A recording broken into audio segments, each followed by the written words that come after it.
আল্লাহ রাব্বুল আলামিন কোরআন কারীমে ইরশাদ করেছেন ومن يتق الله يجعل له مخرجا ومن يتق الله يجعل له مخرجا ويرزقه من حيث لا يحتسب আল্লাহ রাব্বুল আলামিন বলেন এই পৃথিবীতে যারা সব সময় সর্বস্থানে আমি রব্বুল আলামিনকে ভয় করে চলবে আমি রব্বুল আলামিন তাদের বিপদের দিনে পাশে থাকব পাশে থেকে তার বিপদ থেকে উদ্ধার হওয়ার রাস্তা বাতলে দিব জোরে কোন সুবহানাল্লাহ শুধু তাই নয় ওয়ায়ারযুকুহু মিন হাইসু লা ইয়াহতাসিব এমন স্থান থেকে তার জন্য রিজিকের ব্যবস্থা করব সে কোনোদিন কল্পনাও করতে পারবে না জোরে কোন সুবহানাল্লাহ ওয়া মাওলানা মুহাম্মদ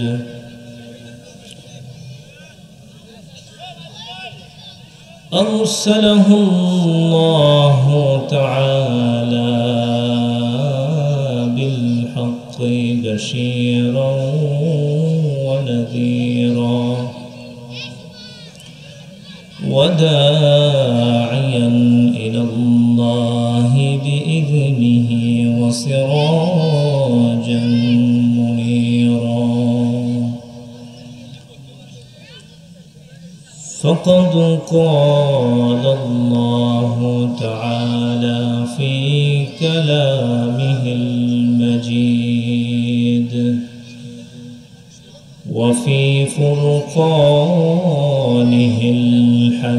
الحميد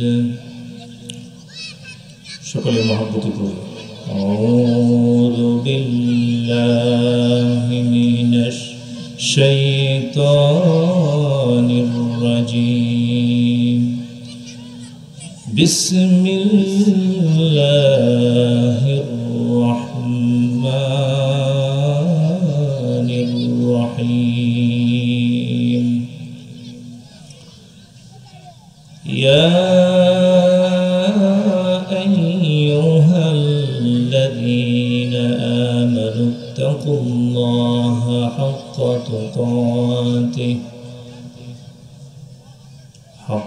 تقاته ولا تموتن إلا وأنتم مسلمون وعن أبي ذر رضي الله تعالى عنه قال لي رسول الله صلى الله عليه وسلم اتق الله حيثما كنت وأتبع السيئة الحسنة تمحها وخالق الناس بخلق حسن أو كما قال عليه الصلاة والسلام وقال تعالى في شان حبيبه إن الله وملائكته يصلون على النبي يا أيها الذين آمنوا صلوا عليه وسلموا تسليما محبة در الشريف اللهم صل على محمد وعلى آل محمد كما صليت على إبراهيم وعلى آل إبراهيم إنك حميد مجيد اللهم بارك على محمد وعلى آل محمد كما باركت على إبراهيم وعلى آل إبراهيم إنك حميد مجيد بلغ العلا بكماله كشف الدجى بجماله حسنت جميع خصاله صلوا عليه وآله محبة شكلي بلغ العلا بكماله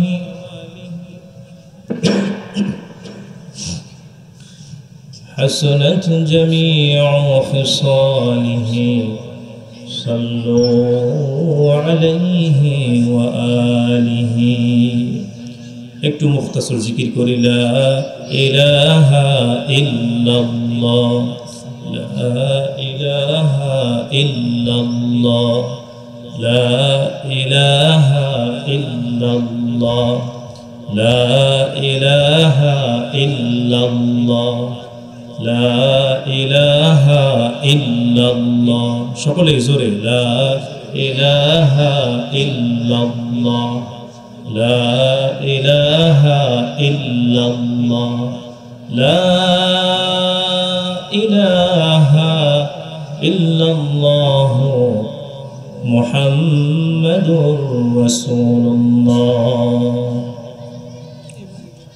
দারুল হুদা নুরানী হাফিজিয়া মাদ্রাসা ও ইয়াতিমখানার উদ্যোগে আয়োজিত বার্ষিক ওয়াজ মাহফিলের মুআজ্জাজ মুহতারাম সম্মানিত সভাপতি, আজকের মাহফিলের প্রধান মেহমান হযরতুল আল্লাম বিশিষ্ট হাদিস বিশারদ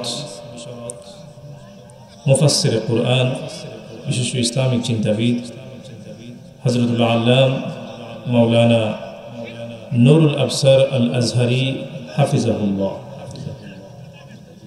এছাড়াও আরও যে সমস্ত বুজুর্গ উলামায়ে কেরাম আলোচনা করেছেন, উপস্থিত আছেন বিভিন্ন অঞ্চল থেকে আগত দিনদরাদি কোরআন প্রেমিক আশিকে রসুল,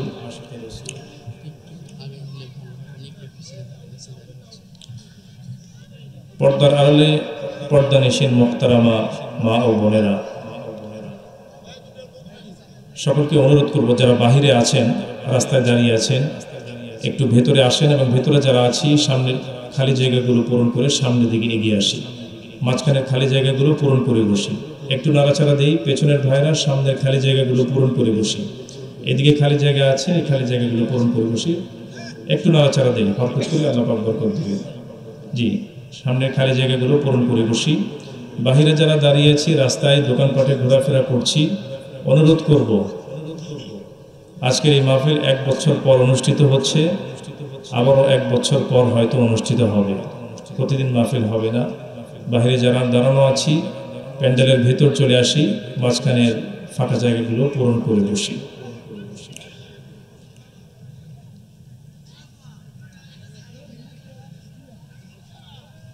আপনারা সকলে কেমন আছেন? আলহামদুলিল্লাহ, আমিও ভালো আছি। খারাপ তো তারাই আছে যারা গত 16 বছর এদেশের মানুষের উপর জুলুম করছে, কথা বলেন ঠিক কিনা? খারাপ তো তারাই যারা গত 16 বছর এদেশের নির্দোষ বুজুর্গ ওলামায়ে কেরামের উপর জুলুম নির্যাতন চালাইছে, ঠিক কিনা? আমাদের যাদের জুলুমের সাথে কোনো সম্পর্ক নাই, আমরা আলহামদুলিল্লাহ ভালো আছি, সকলে বলি আলহামদুলিল্লাহ, আল্লাহ পাকের মেহেরবানি। সম্মানিত ভাইরা আমার, পবিত্র কোরআনুল কারীম থেকে একটি আয়াত কারিমা তেলাওয়াত করেছি, বিশ্বনবী মুহাম্মদুর রাসূলুল্লাহ সাল্লাল্লাহু আলাইহি সাল্লামের অসংখ্য অগণিত হাদিস ভান্ডার থেকে 3টি নসিহত সম্পন্ন একটি হাদিস শরীফ পাঠ করেছি। এর আলোকে সংক্ষিপ্ত সময় কিছু আলোচনা করার চেষ্টা করব, সকলেই বলে ইনশাআল্লাহ। রাসূলুল্লাহ সাল্লাল্লাহু আলাইহি ওয়াসাল্লাম একদিন হযরতে আবু যর গিফারি রাদিয়াল্লাহু তাআলা আনহুকে ডাক দিয়ে বললেন, আবু যর, তোমাকে আমি 3টা নসিহত করছি। কয়টা নসিহত? 3টা নসিহত করছি। রাসূলুল্লাহ বিভিন্ন সময় বিভিন্ন সাহাবীদেরকে নসিহত করতেন। গুরুত্বপূর্ণ নসিহত হলে হাত ধরে নসিহত করতেন। বলুন তো রাসূলুল্লাহ যেই নসিহতটা একজন সাহাবীর হাত ধরে করেছেন, এই নসিহত গুরুত্বপূর্ণ না গুরুত্বহীন? নিঃসন্দেহে গুরুত্বপূর্ণ, এজন্য হাত ধরে করছেন। হযরত আবু যর গিফারি রাদিয়াল্লাহু তাআলা আনহুকে রাসূলুল্লাহ কয়টা নসিহত করলেন? 3টা নসিহত করলেন। আল্লাহর রাসূল বললেন, ইত্তাকিল্লাহা হাইসুমা কুনতা। আবু যর, তুমি যেখানেই থাকো সেখানেই এক মহান সত্তাকে ভয় করতে হবে, তাকে সবসময় ভয় করে চলবা। তিনি কে? আল্লাহ। যেখানেই থাকো সেখানেই কাকে ভয় করতে হবে? আল্লাহকে ভয় করতে হবে। আল্লাহকে তুমি ভয় করে চলবা। এখন এই ভয়ের মানে কি? আল্লাহকে ভয় করার মানে হচ্ছে আল্লাহর ভয়ে যাবতীয় গুনাহ ছেড়ে দেওয়া। কথা কোন ঠিক কিনা? এখন কথা হচ্ছে আল্লাহর এই ভয় যার মধ্যে থাকে তাকে মুত্তাকি বলা হয়। তাকে কি বলে? মুত্তাকি বলে। আর এই ভয়টাকে তাকওয়া বলে। ভয়টাকে কি বলে? তাকওয়া বলে। আর আল্লাহর ভয় যে ব্যক্তির মধ্যে থাকে, যিনি আল্লাহর ভয়ে গুনাহ ছেড়ে দেন, তাকে কি বলে? মুত্তাকি বলে। এখন কথা হলো এই তাকওয়া আমার আপনার মধ্যে কিভাবে আসবে? আল্লাহর ভয় আমার আপনার মধ্যে কিভাবে আসবে? এর অনেকগুলো পদ্ধতি আল্লাহ রাব্বুল আলামিন কোরআনুল হাকিমে ঘোষণা করেছেন। এর মধ্যে কিছু আছে, কিছু কাজ করার মাধ্যমে মুত্তাকি হওয়া যায়, কিছু কাজ বর্জন করার মাধ্যমে মুত্তাকি হওয়া যায়। যেমন এক আয়াতে আল্লাহ রাব্বুল আলামিন দ্ব্যর্থহীন কণ্ঠে কোরআন কারীমে ইরশাদ করছেন, 22 নম্বর পারার 6 নম্বর পৃষ্ঠার 9 নম্বর লাইনে আল্লাহ রাব্বুল আলামিন বলেন, ইয়া আইয়ুহাল্লাযীনা আমানুত্তাকুল্লাহ, ইয়া আইয়ুহাল্লাযীনা আমানুত্তাকুল্লাহা ওয়া কুলু কওলান সাদীদা। আল্লাহ রাব্বুল আলামিন বলেন, হে দুনিয়ার মানুষেরা, তোমরা আল্লাহ রাব্বুল আলামিনকে ভয় করো। মুত্তাকি যদি হতে চাও, আল্লাহ রাব্বুল আলামিনকে ভয় করতে চাও, ওয়াকুলু কওলান সাদীদা, সব জায়গায় সর্বস্থানে সব সময় সত্যকে আঁকড়ে ধরো, সত্যকে অবলম্বন করো। ঠিক কিনা? এখন যার নামাজ কালাম ঠিক আছে, হজ উমরা রোজা সব ঠিক আছে, কিন্তু মাঝে মধ্যে কিছু মিছা কথা কয়, এ কি মুত্তাকি হতে পারবে? মুত্তাকি হতে পারবে। মুত্তাকি হতে হলে কি করতে হবে? কি অবলম্বন করতে হবে? সব সময় সত্যকে আঁকড়ে ধরতে হবে, সত্য কথা বলতে হবে, সত্যের পক্ষে থাকতে হবে। মিথ্যার পক্ষ অবলম্বন করে, মিথ্যার আশ্রয় নিয়ে, মিথ্যা কথা বলে, মিথ্যা ছলচাতুরি আর প্রতারণা করে দাড়ি টুপি থাকুক, লম্বা জুব্বা আর দাড়ি টুপি থাকুক না কেন, সে কখনো অন্তত মুত্তাকি হতে পারে না। তাহলে মুত্তাকি হতে হলে সব সময় কি করতে হবে? সত্য কথা বলতে হবে। ঠিক না বেঠি? বাজারের চায়ের হোস্টেলগুলো এক একটা মিথ্যার আঁকড়াখানা। কতক্ষণ ঠিক কিনা?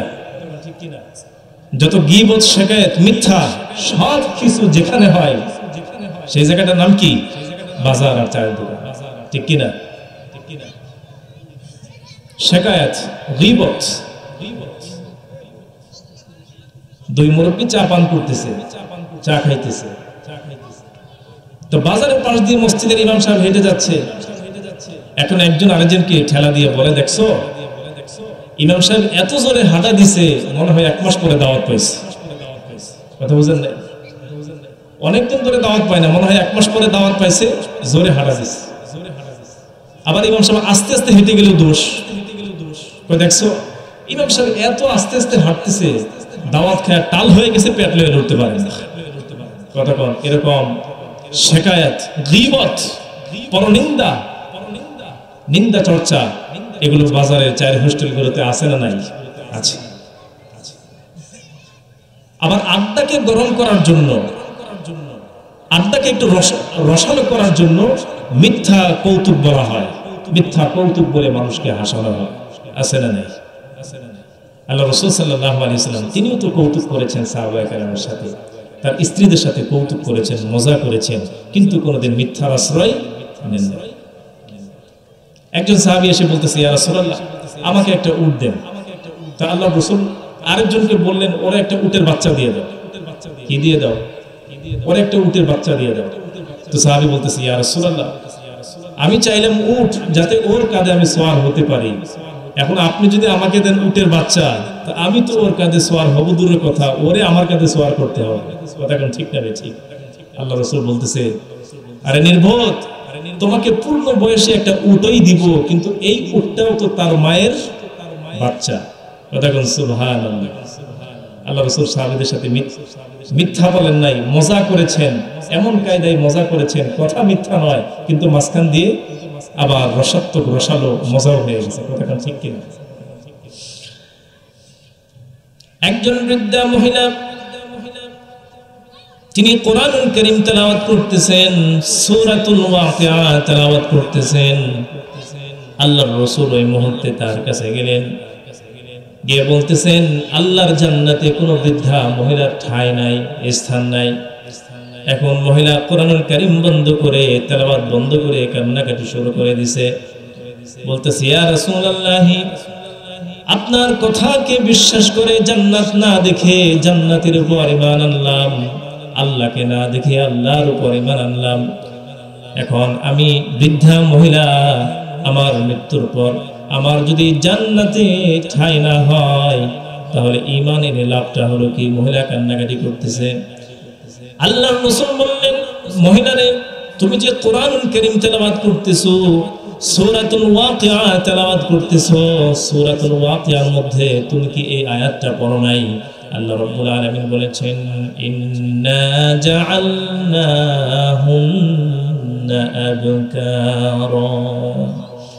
আল্লাহ রাব্বুল আলামিন বলেছেন, আমি রব্বুল আলামিন যখন আমার জান্নাতে মুমিন পুরুষ আর নারীদেরকে প্রবেশ করায় দিব, তখন 70-80 বছরের বৃদ্ধ আর বৃদ্ধা বানায়া নয়, বরং পূর্ণ যুবক যুবতী বানায়া আমার জান্নাতে প্রবেশ করায় দিব। চিৎকার মেরে বলেন সুবহানাল্লাহ।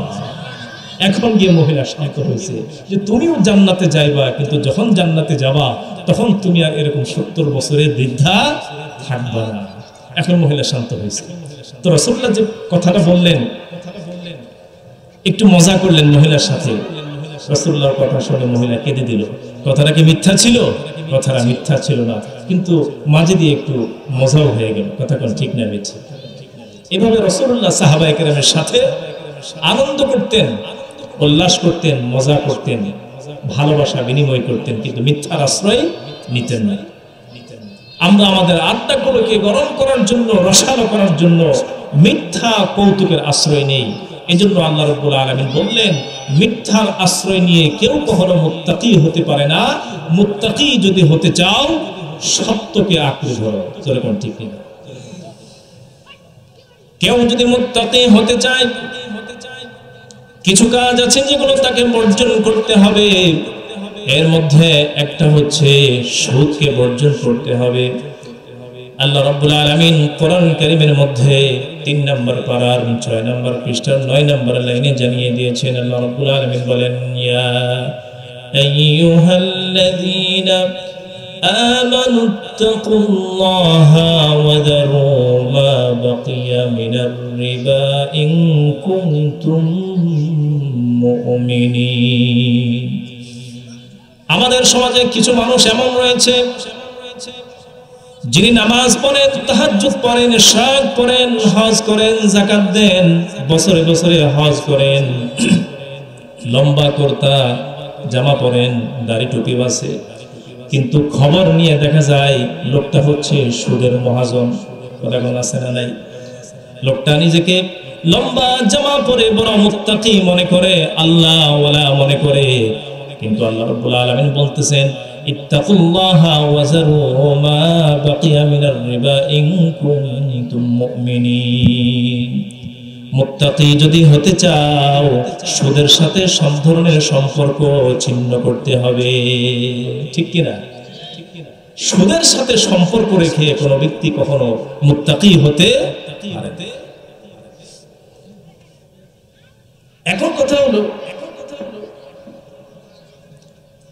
কোন মানুষ যদি তাকওয়া ভিত্তিক জীবন ব্যবস্থা গড়ে তুলতে পারে, আল্লাহ রাব্বুল আলামিন এই পৃথিবীতেই তাকে দুইটা পুরস্কার দিবে।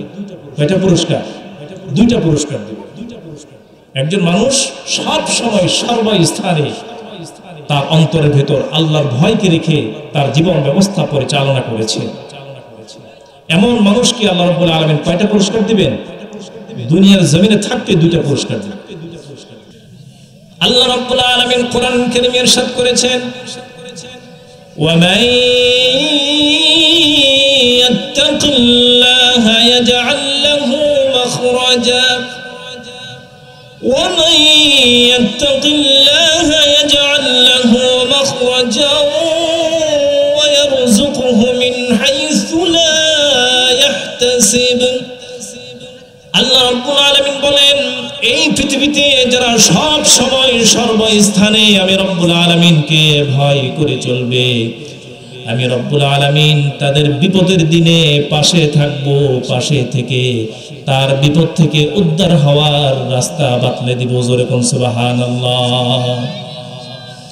শুধু তাই নয়, ওয়া ইয়ারযুকুহু মিন হাইসু লা ইয়াহতাসিব, এমন স্থান থেকে তার জন্য রিজিকের ব্যবস্থা করব সে কোনোদিন কল্পনাও করতে পারবে না। জোরে কোন সুবহানাল্লাহ।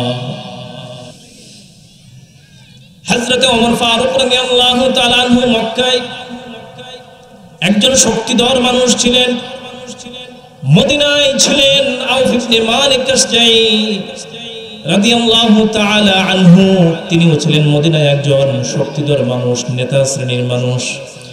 আল্লাহর রাসূল যখন মদিনায় হিজরত করে গেলেন, আউফ ইবনে মালিক আল্লাহর রাসূলের সাথে সাক্ষাৎ করে ঈমান আনতে চাইলেন, কিন্তু তার সহচরবৃন্দ যারা রয়েছে, তার কর্মী শ্রেণীর যারা রয়েছে, তারা আউফ ইবনে মালিককে বাধা দিয়ে বলল, খবরদার খবরদার, তুমি মুহাম্মাদের দরবারে যেতে পারবা না।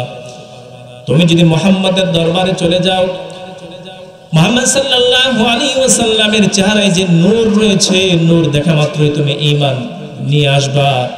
তুমি যদি ঈমান নিয়ে আসো তাহলে আমাদেরকেও ঈমান আনতে হবে, কারণ তুমি হচ্ছে আমাদের নেতা। আমরা কর্মীরা চাই না আমাদের নেতা ঈমানদার হয়ে যাক। কর্মীদের বাধার কারণে 6টা বছর পর্যন্ত আউফ ইবনে মালিক ঈমান আনতে পারে নাই। 6 বছর পরে আউফ ইবনে মালিক আল্লাহর রাসূলকে একদিন স্বপ্নে দেখলেন। আল্লাহর রাসূলের দরবারে এসে তার চেহারার দিকে তাকিয়ে তার চেহারার নূর অবলোকন করে মুসলমান হয়ে গেছেন। সুবহানাল্লাহ। কোন যেই রাতে স্বপ্ন দেখছেন, পরের সকালে আল্লাহর রাসূলের দরবারে উপস্থিত হয়ে গেছেন। সকল বাধা বিপত্তি উপেক্ষা করে আল্লাহর রাসূলের দরবারে উপস্থিত হয়ে গেছেন। যেই স্বপ্ন সেই কাজ, যা স্বপ্ন দেখছেন বাস্তবে তাই হয়ে গেছে। আল্লাহর রাসূলের চেহারার নূর দেখা মাত্র আউফ ইবনে মালিক নিজেকে স্থির রাখতে পারেন নাই, মুহূর্তের মধ্যেই কালিমা পড়ে মুসলমান হয়ে গেছেন। লা ইলাহা ইল্লাল্লাহু মুহাম্মাদুর রাসূলুল্লাহ। আউফ ইবনে মালিক বলতেছে, ইয়া রাসূলুল্লাহ, আমি আরো 6 বছর আগে আপনার উপর ঈমান আনতে চেয়েছিলাম, আমার কর্মী বাহিনীর বাধার মুখে পড়ে আমি ঈমান আনতে পারি নাই, আপনার দরবারে উপস্থিত হতে পারি নাই, আপনার সাথে সাক্ষাৎ করতে পারি নাই। আউফ ইবনে মালিক চলে গেলেন। যাওয়ার মুহূর্তে আল্লাহর রাসূল বললেন, আউফ ইবনে মালিক, তুমি যেহেতু বিশ্ব নবীর উপর ঈমান এনেছো, তো তোমার জীবনের কিন্তু হুমকি আছে না নাই? কথা বলেন, আছে না নাই? তোমার জীবনের উপর হুমকি রয়েছে, তোমার স্ত্রী সন্তানের উপর হুমকি রয়েছে, মনে রাখবা সব সময় তোমার অন্তরে আল্লাহর তাকওয়া অবলম্বন করবা, মনের ভিতর তাকওয়া রাখবা আর ইস্তেগফার করবা। আউফ ইবনে মালিক চলে গেলেন। এর কয়েকদিন পরে তার কর্মী শ্রেণীর লোকেরা আউফ ইবনে মালিককে ধমক দিয়ে বলল, আউফ তুমি যে কাজটা করছো, মুসলমান হয়ে গেছো, কাজটা কি ভালো করছো নাকি? তুমি যে মুহাম্মদের উপর কালিমা পড়ছো, একবার আমাদেরকে জিজ্ঞেস করলা না? কথা বলেন, কালিমা পড়লে কাউকে জিজ্ঞেস করা লাগবে কিনা? কর্মীরা বলতেছে, আউফ ইবনে মালিক তুমি যে কালিমা পড়ছো আমাদের কাছে জিজ্ঞেস করছো কিনা? আমাদের কাছে একবার অনুমতি নেওয়ার প্রয়োজন মনে করলা না? তুমি যে কালিমাটা পড়ছো কাজটা ভালো করছো কিনা? আউফ ইবনে মালিক বলতেছে, হ্যাঁ আমি তো কাজটা ঠিক করে নাই। আমি আউফ ইবনে মালিক 6 বছর পরে ঈমান এনেছি, আমার দরকার ছিল আরো 6 বছর আগে ঈমান আনা। যেরকম সুবহানাল্লাহ। একমাত্র তোমাদের বাধার কারণে আমি 6টা বছর পর্যন্ত রাসূলুল্লাহর নূরানী চেহারা দেখা থেকে বঞ্চিত ছিলাম। ঈমান আনলাম তো আনলাম, 6টা বছর পরে আনলাম। এবার কর্মীরা হযরত আউফ ইবনে মালিককে ধমক দিয়ে হুমকি ধমকি দেখিয়ে চলে গেল।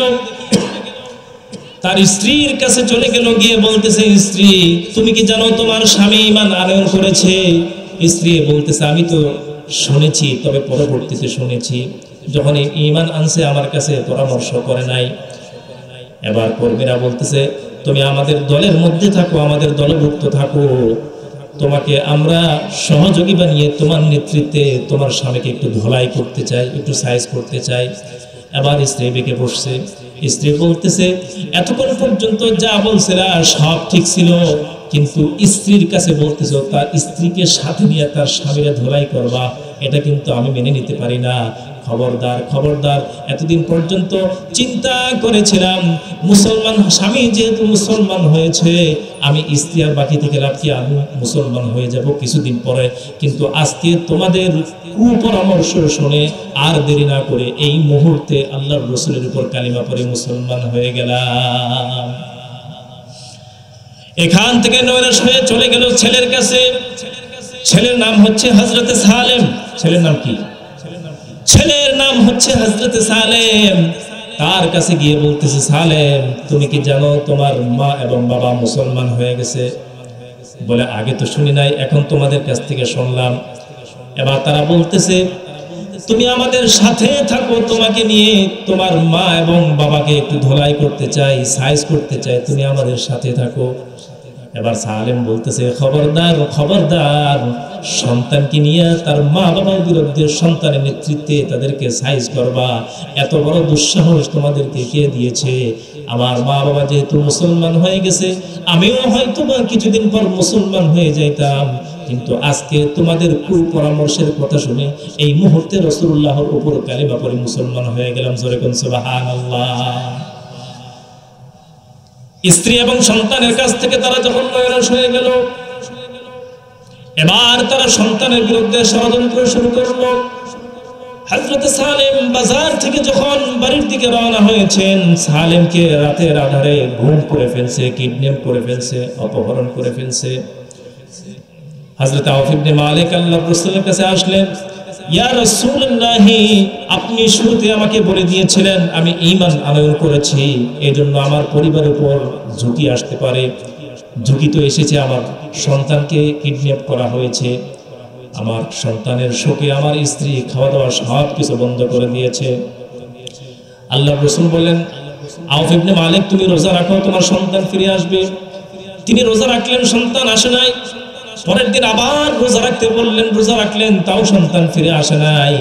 তৃতীয় দিন আবার রোজা রাখতে বললেন, রোজা রাখলেন, তাও সন্তান ফিরে আসে নাই। চতুর্থ দিন আল্লাহর রাসূল হযরতে সালেমকে তার স্ত্রীকে সঙ্গে নিয়ে আল্লাহ রাব্বুল আলামিনের কাছে দুহাত তুলে দোয়া করলেন। আল্লাহর রাসূল বললেন, রব্বুল আলামিন, আমি রাসূলুল্লাহর উপর আউফ ইবনে মালিকের পরিবার ঈমান আনার কারণে তার সন্তানকে অপহরণ করা হয়েছে। আজকে এই মুহূর্তে সালেমকে আউফ ইবনে মালিকের বাড়িতে আমি দেখতে চাই।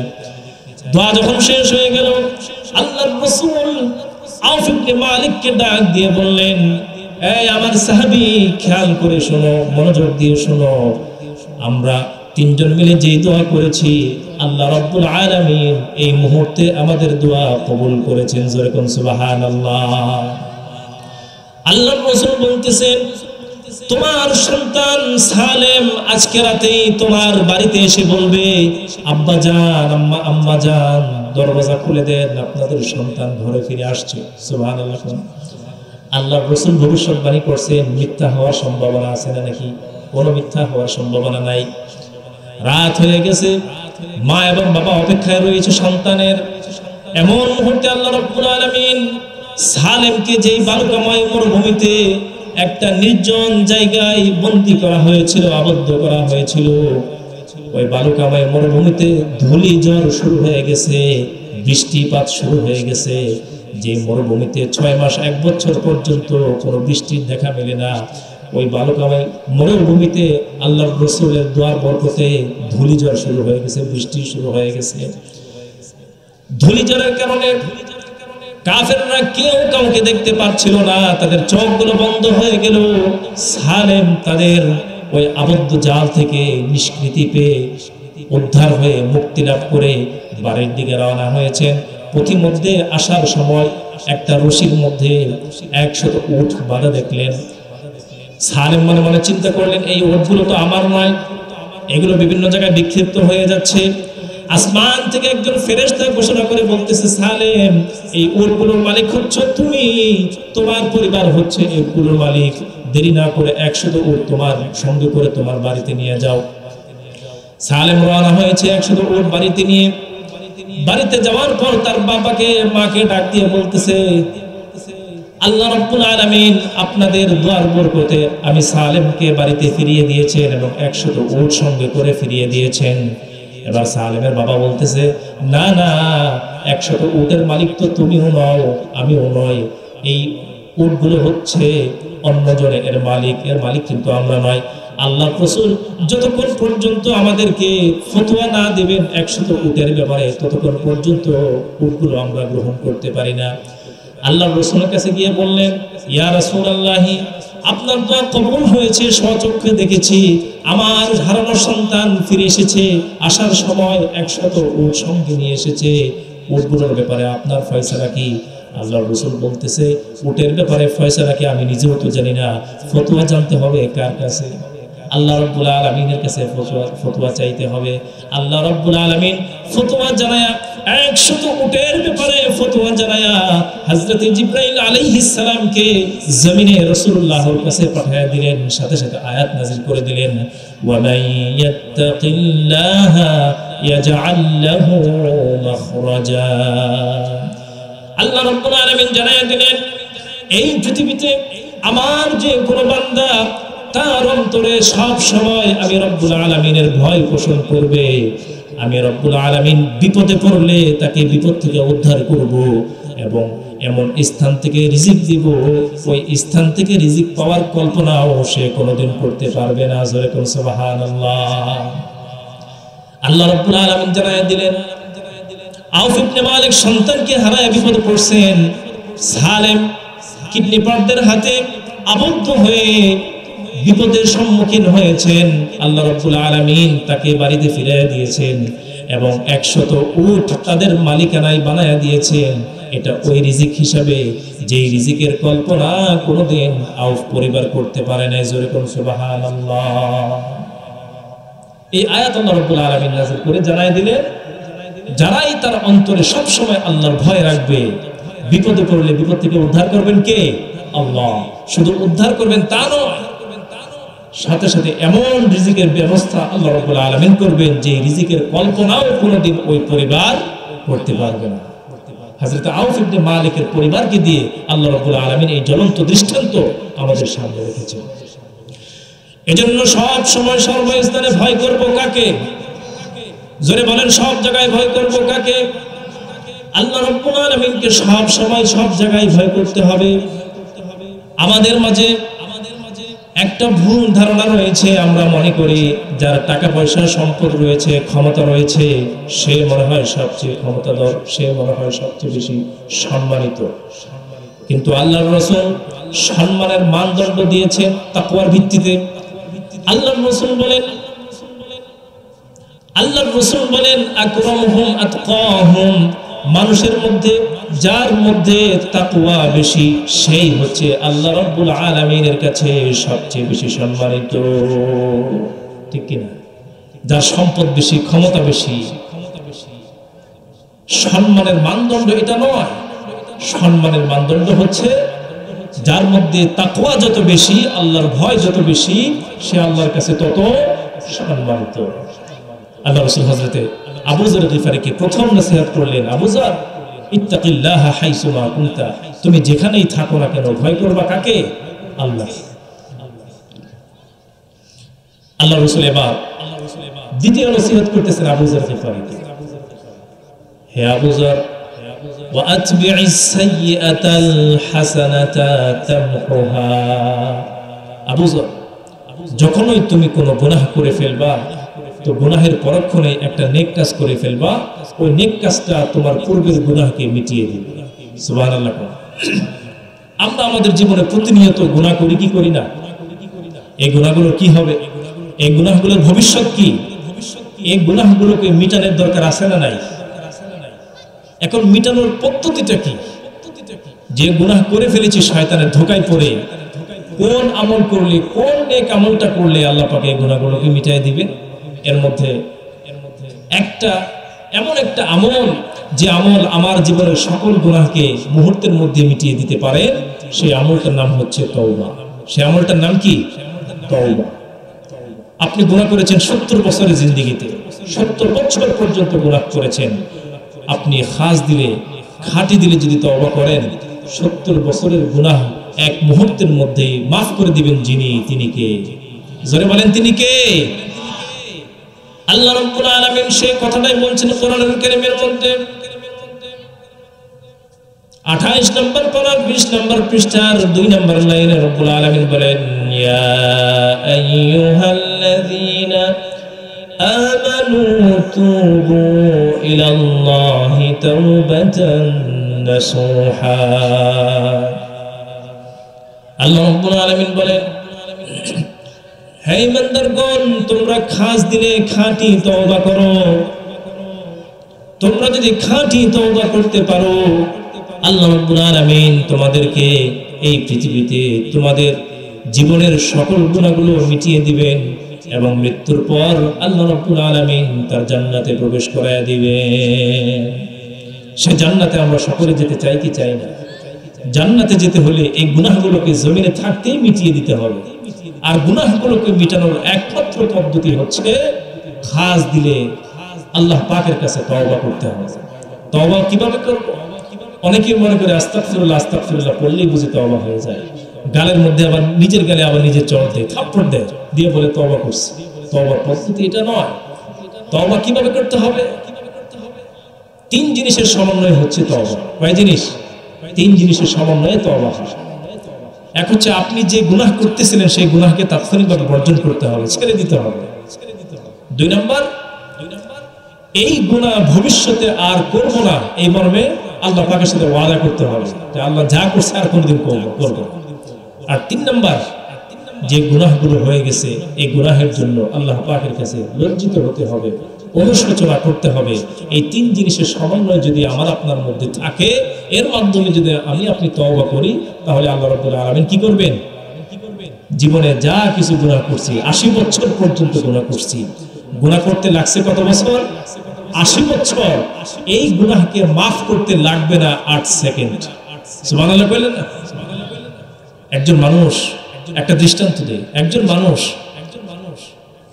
50 বছর পর্যন্ত কম্পিউটারে টাইপ করছে। এখন তিনি চাচ্ছেন 50 বছরের লেখাগুলোকে মুছে ফেলার জন্য। এই লেখাগুলো মোছার জন্য 50 বছর লাগবে? 5 বছর লাগবে? 5 দিন? 5 মিনিট লাগবে? 5 মিনিটও লাগবে। লিখছে কতদিন? 50 বছরে লিখছে। এই 50 বছরের লেখা, এই টাইপগুলোকে যদি মুছতে চায়, অল ডিলিট বাটন একটা আছে না নাই? অল ডিলিট বাটন, ওই বাটনে ক্লিক করার সাথে সাথে 50 বছরের লেখা কম্পিউটার থেকে মুহূর্তের মধ্যেই নাই হয়ে যাবে, নিমিষেই মুছে যাবে। জোরে বলেন সুবহানাল্লাহ। এই পদ্ধতিতে আল্লাহ রাব্বুল আলামিন বান্দার গুনাহকেও মাফ করে দেন, মিটিয়ে দেন। বান্দা 50 বছর গুনাহ করছে বুঝে নাই, আল্লাহর কাছে যদি তওবা করে, খাস দিলে তওবা করে, এই 50 বছরের জিন্দেগীর গুনাহ 5 সেকেন্ডের মধ্যে আল্লাহ রাব্বুল আলামিন কি করতে পারেন? মিটিয়ে দিতে পারেন। সুবহানাল্লাহ। আল্লাহর রাসূলের দরবারে একজন সাহাবী আসলেন। সাহাবী এসে বলতেছে, ইয়া রাসূলুল্লাহ, আমি একটা অপরাধ করছি, ভুল করছি, তাহিরনি, আমাকে পাক করে দেন, পবিত্র করে দেন। আল্লাহর রাসূল বলতেছেন, ওয়াইহাক ইরজিই ফাস্তাগফিরিল্লাহ ওয়া তুব ইলাইহি, তুমি তোমার বাড়ি ফিরে যাও, আল্লাহর কাছে ক্ষমা চাও, তার কাছে তওবা করো। তিনি চলে গেলেন। কিছু দূর যাওয়ার পর আবার আল্লাহর রাসূলের কাছে ফিরে আসলেন। এসে বলতেছে, ইয়া রাসূলুল্লাহ, তাহিরনি, আমাকে পবিত্র করে দেন। আল্লাহর রাসূল বলেন, না না, তুমি ফিরে যাও, বাড়ির দিকে ফিরে যাও। কিছুদিন গিয়ে আবার ফেরত আসলেন, বললেন, তাহিরনি, আমাকে পবিত্র করে দেন। আবার রাসূলুল্লাহ বাড়ির দিকে তাকে পাঠিয়ে দিলেন। কিছু দূর যাওয়ার পর আবার ফিরে আসলেন। আল্লাহর রাসূল বললেন, আবিহি জুনুন, লোকটা কি পাগল নাকি? খবর নিয়ে দেখা গেল লোকটা পাগল নয়। রাসূলুল্লাহ জিজ্ঞেস করলেন, এ আমার কাছে এসেছে, হক তার উপর যেন হক প্রতিষ্ঠা করা হয়, সে নাকি জিনা করেছে, জিনার শাস্তি যেন তাকে দেওয়া হয়। আল্লাহ রাসূল তাকে জিজ্ঞেস করতেছেন, আযানাইতা, তুমি কি সত্যি সত্যি জিনা করছো নাকি? তিনি বলতেছেন, না ইয়া রাসূলুল্লাহ, সত্যি সত্যি আমি জিনা করছি। জিনার অপরাধ থেকে আমাকে আপনি পবিত্র করে দেন, আমার উপর শাস্তি প্রয়োগ করেন, পাথর মেরে আমাকে হত্যা করেন, আমাকে পবিত্র করে দেন, জিনার অপরাধ থেকে আমাকে পবিত্র করে দেন। আল্লাহর রাসূল সাহাবায়ে কেরামকে আদেশ করলেন, লোকটার বুক পর্যন্ত মাটির মধ্যে ঘিরে চতুর্দিক থেকে পাথরের আঘাতে তাকে হত্যা করো, রজম করো। সাহাবায়ে কেরাম তাই করলেন।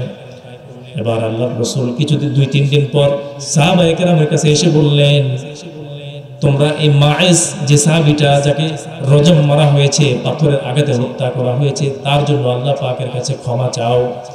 আল্লাহর রাসূল বলতেছেন, লাকাদ তাবা তাওবাতান লাউ কুসিমাত বাইনা উম্মাতিন লাওয়াসিআতহুম।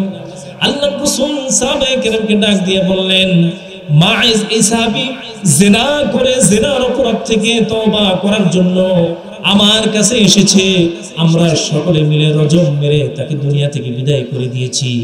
এই যে সে জিনার অপরাধ থেকে তওবা করেছে, এই তওবা এমন এক তওবা, পৃথিবীর শুরু থেকে শেষ পর্যন্ত যত মানুষ পৃথিবীতে আসবে, সকল মানুষের মধ্যে এই এক সাহাবীর তওবাকে যদি বন্টন করে দেওয়া হয়, সকল মানুষের গুনাহের তওবার জন্য এক ব্যক্তির তওবাই যথেষ্ট হয়ে যাবে। এর কয়েকদিন পর একজন মহিলা আসলেন, এসে বলতেছে, ইয়া রাসূলুল্লাহ, ইয়া হাবিবাল্লাহ, তাহিরনি, আমাকে আপনি পবিত্র করে দেন। আল্লাহর রাসূল বললেন, তুমি কি অপরাধ করেছো, তোমাকেও পবিত্র করে দেব। মহিলা বলতেছে, ইয়া রাসূলুল্লাহ, আমি একজন পুরুষের সাথে জিনা করেছি, এই জিনার ফসল আমি আমার পেটের মধ্যে বহন করতেছি। আল্লাহর রাসূল বললেন, তুমি বাড়ির দিকে ফিরে যাও, সন্তান প্রসব করার পর আমার কাছে আসিও, আমি তোমাকে পবিত্র করে দেব। মহিলা বাড়িতে চলে গেল। 10 মাস 10 দিন পর যখন সন্তান প্রসব করলো, এবার মহিলা আল্লাহর রাসূলের কাছে ফিরে আসলেন। এসে বলতেছে, তাহিরনি তাহিরনি ইয়া রাসূলুল্লাহ, আমাকে আপনি পবিত্র করে দেন। আল্লাহর রাসূল বলতেছেন, তোমার কোলে তো এক শিশু সন্তান রয়েছে, তোমাকে যদি এখন রজম করা হয়, পাথরের আঘাতে হত্যা করা হয়, তাহলে এই সন্তানের কি হবে? সন্তানকে কে দুধ পান করাবে? তুমি বাড়ি ফিরে যাও, বাড়ি ফিরে যাও। এই সন্তান যখন 2 বছরের হয়ে যাবে, নিজ হাতে খাবার খেতে পারবে, তখন তাকে সহ আমার কাছে আসিও, আমি তোমাকে জিনার অপরাধ থেকে পবিত্র করে দেব। 2-2.5 বছর পর বাচ্চাটা যখন মোটামুটি বড় হয়ে গেল, নিজ হাতে খাবার খেতে পারে, আল্লাহর রাসূলের কাছে মহিলাটা চলে আসলো, বাচ্চার হাতে একটা রুটি দিয়ে বলল, বাচ্চার হাতে একটা রুটি দিয়ে বলল, ইয়া রাসূলুল্লাহ, ইয়া হাবিবাল্লাহ, আপনি তাকিয়ে দেখুন, আমার এই শিশু সন্তান নিজ হাতে খাবার খেতে পারে। এবার আপনি আমাকে জিনার অপরাধ থেকে আপনি আমাকে পবিত্র করে দেন।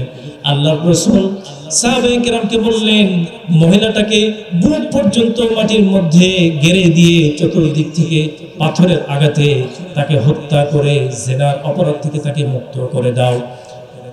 তাই যখন করা হলো, মহিলাটা দুনিয়া থেকে বিদায় নিল। আল্লাহর রাসূল নিজে জানাজার নামাজের ইমামতি করলেন।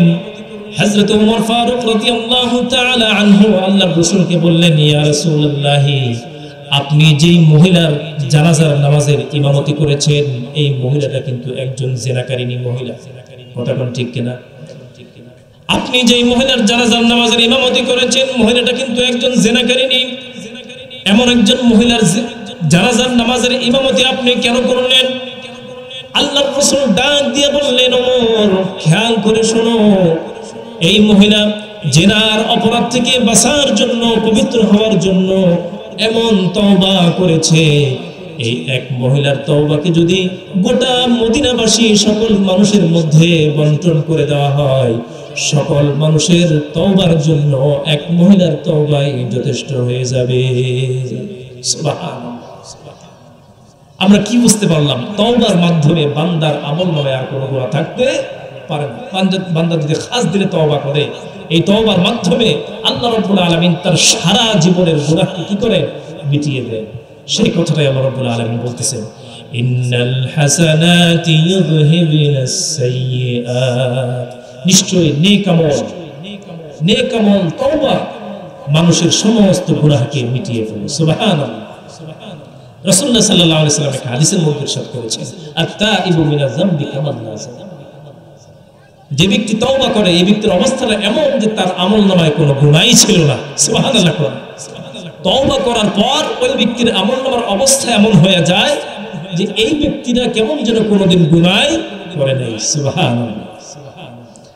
আল্লাহ রাসূল সাল্লাল্লাহু আলাইহি ওয়াসাল্লাম 3 নম্বর নসিহত করে বলতেছেন, খুব সংক্ষেপে শেষ করে দিচ্ছি। হযরত আবু যর গিফারীকে বলতেছেন, আবু যর গিফারী, তোমার জন্য 3 নম্বর নসিহত হচ্ছে, ওয়া খালিকিন নাস বিখুলুকিন হাসান। মানুষের সাথে সব সময় সদাচরণ করবা, ভালো ব্যবহার করবা। মানুষের সাথে কি করতে হবে? ভালো ব্যবহার করতে হবে। একজন আমাকে গালি দিচ্ছে, খারাপ ব্যবহার করছে, তো এটার জবাবে কি আমি তাকে গালি দেব? আমি তাকে গালি দেব না, আমি মাফ করে দেব। সুবহানাল্লাহ। আমি যদি বান্দাকে মাফ করে দেই, আমাকে মাফ করে দিবেন যিনি, তিনি কে? কারণ আমি বান্দাকে মাফ করে দিছি, আল্লাহ আমাকে মাফ করে দিলেন। কথা কোন ঠিক না? ঠিক। হযরত আবু বকর সিদ্দিক রাদিয়াল্লাহু তাআলা আনহু, একজন ইহুদি তাকে গালি দিচ্ছে। হযরত আবু বকর রাদিয়াল্লাহু তাআলা আনহু তিনি দাঁড়িয়ে আছেন, কোনো জবাব দিচ্ছেন না। আল্লাহ রাসূল তার পাশে বসা আছেন। আল্লাহ রাসূল দেখতেছেন আর আশ্চর্য হচ্ছেন, একজন ইহুদি আবু বকরকে গালি দিচ্ছে, কিন্তু আবু বকর কোনো জবাব দেয় না, গালির জবাবে গালি দিচ্ছে না।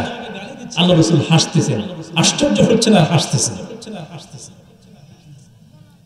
কিছুক্ষণ পর এই ইহুদি যখন গালির মাত্রা বাড়িয়ে দিল, আবু বকর রাদিয়াল্লাহু তাআলা আনহু এবার তিনি আর বসে নেই, তিনিও পাল্টা জবাব দিচ্ছেন। আল্লাহ রাসূল রাগান্বিত হলেন, তার হাস্যোজ্জ্বল চেহারা মলিন হয়ে গেল। আল্লাহ রাসূল চলে গেলেন। হযরত আবু বকর গালি বন্ধ করে, জবাব দেওয়া বন্ধ করে আল্লাহ রাসূলের কাছে গিয়ে বলেন, ইয়া রাসূলুল্লাহ, আমি দেখতে পেলাম ইহুদি আমাকে গালি দিচ্ছে, আমি চুপ করে আছি, আপনি হাসতেছেন। আমি যখন আবার তার গালির জবাবে পাল্টা জবাব দিলাম, আমি দেখতে পেলাম আপনার চেহারা মলিন হয়ে গেল, আপনি সেই মজলিস থেকে চলে আসলেন, কারণটা কি? আল্লাহ রাসূল বলতেছে, আবু বকর, কানা মাআকা মালাকুন ইয়ারুদ্দু আলাইহি। তুমি যতক্ষণ পর্যন্ত চুপ ছিলা, একজন ইহুদির গালির পরিবর্তে তুমি কোনো জবাব দাও নাই, তোমার পরিবর্তে জবাব দেওয়ার জন্য আল্লাহ রাব্বুল আলামিন তোমার পাশে একজন ফেরেশতা নিয়োজিত করেছিলেন, সেই ইহুদির গালির জবাব দিচ্ছিল। সুবহানাল্লাহ। কিন্তু পক্ষান্তরে ফাইদা রাদাতা আলাইহি, তুমি যখন জবাব দেওয়া শুরু করছো, ওয়াকা আশ-শাইতান, ফেরেশতা চলে গেছে, শয়তান সেখানে উপস্থিত হয়ে গেছে। কথা কোন ঠিক না? ঠিক। একজন মানুষ আমাকে গালি দিল, আমার সাথে দুর্ব্যবহার করলো, আমি যদি চুপ থাকি, গালির পরিবর্তে আমি কোনো জবাব না দেই, প্রতিবাদ না করি, আমার পক্ষ থেকে জবাব দেওয়ার জন্য আল্লাহ পাক ফেরেশতা নিয়োজিত করে দিলেন। সুবহানাল্লাহ। আমাদের আখলাক এবং চরিত্রটাকে এই ধরনের বানাইতে হবে। পারবো তো ইনশাআল্লাহ? আল্লাহ রাসূল তিনটা নসিহত হযরত আবু যর গিফারী রাদিয়াল্লাহু তাআলা আনহু করলেন। এক নম্বর নসিহত করে বললেন, আবু যর গিফারী, তোমার জন্য তিন নসিহত। এক নম্বর, ইত্তাকিল্লাহা হাইসুমা কুনতা, যেখানেই থাকো সেখানেই সব সময় একজনকে ভয় করতে হবে, তিনি কে? আল্লাহ। দুই নম্বর, ওয়াতবি'is সাইয়্যাতাল হাসানাতা তামহুহা। আবু যর, যখন ওই কোনো গুনাহ হয়ে যাবে, গুনাহের পরক্ষণেই একটা নেক আমল করবা, তওবা করবা। এই তওবার মাধ্যমে পূর্বের জীবনের সকল গুনাহগুলো যিনি মাফ করে দিবেন তিনি কে? তিন নম্বর নসিহত করে বললেন, আল্লাহর রাসূল বলতেছেন, ওয়া খালিকিন নাসা বিখুলুকিন হাসান। আবু যর, সব সময় মানুষের সাথে উত্তম আচরণ করবা, সদাচরণ করবা। এই যে আপনাদের পাশে যে মাদ্রাসা রয়েছে, দারুল হুদা মাদ্রাসা, এই মাদ্রাসাটা হচ্ছে আমাদের সম্পদ, এলাকার সম্পদ। এই মাদ্রাসার ভালো মন্দ সবকিছু দেখা, এটা কি ফেরেশতারা করবে না আমাদেরকে করতে হবে? কথা বলেন, ফেরেশতারা করবে না আমরা করব? এই মাদ্রাসার সুখে দুঃখে পাশে থাকা, পাশে দাঁড়ানো, এটা আমাদের দায়িত্ব কিনা? কথা বলেন, সকল মানুষের দায়িত্ব কিনা?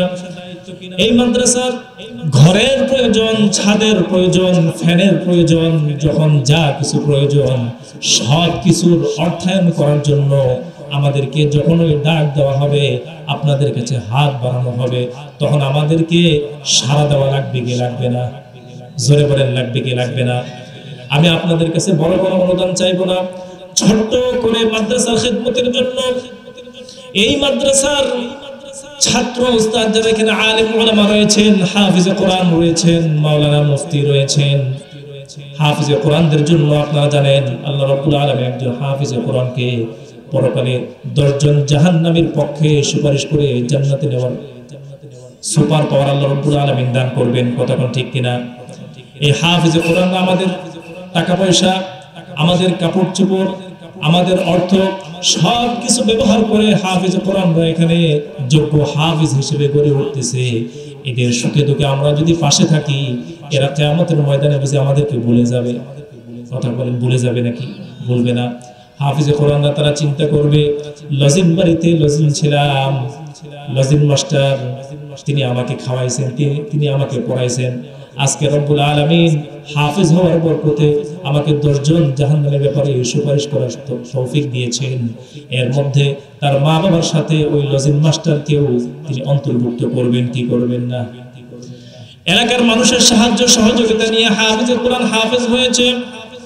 হাফিজে কোরআন শীতের দিনে তার থাকার ব্যবস্থা হয়েছে, আরামের সাথে কার্পেটের ব্যবস্থা হয়েছে, ছাদের ব্যবস্থা হয়েছে, সুন্দরভাবে থাকার ব্যবস্থা তার জন্য হয়েছে। ওই হাফিজে কোরআন কিন্তু সেদিন আপনাদেরকে ভুলে যাবে না, এলাকার মানুষদেরকে ভুলে যাবে না। ওই হাফিজে কোরআনদের সুপারিশ ক্রমে আমরা সকলেই জান্নাতে যেতে চাই কি চাই না? জোরে বলেন, চাই কি চাই না? হাফিজে কোরআনদের সুপারিশ যদি আমরা পাইতে চাই, তাহলে আপনাদের মধ্যে কিছু মানুষ এমন চাই, এই যে সামনে ধান উঠতেছে, ধানের সিজন, এই ধানের সিজনে কে কয় মন ধান মাদ্রাসার জন্য দান করবেন একটু খাতার মধ্যে লেখেন। হুজুর আছেন নাকি এখানে? খাতার মধ্যে লেখেন। কয়েকজন মানুষ চায় যে সামনে ধানের সিজন আসতেছে, আপনার ক্ষেতের ধান যখন উঠবে ধান মারাই করবেন, তার মধ্য থেকে 1 মণ 2 মণ 5 মণ ধান মাদ্রাসার জন্য, হাফিজে কোরআনদের খেদমতের জন্য দান করবেন। কয়েকজন মানুষ একটু লেখান। মশির ভাই এখানে আসেন। কয়েকজন মানুষ একটু লেখান, কারা কারা দিবেন, কারা কারা দিবেন হাফিজে কোরআনদের খেদমতের জন্য কয়েক মণ ধান দিবেন? হাত তুলে দেখান। হুজুর আমি 1 বস্তা 1 মণ ধান মাদ্রাসার ছাত্রদের জন্য দান করব। মহিলা প্যান্ডেলে যারা আছেন মা বোনদের জন্য, আপনাদের জন্য উদাত্ত আহ্বান জানাচ্ছি।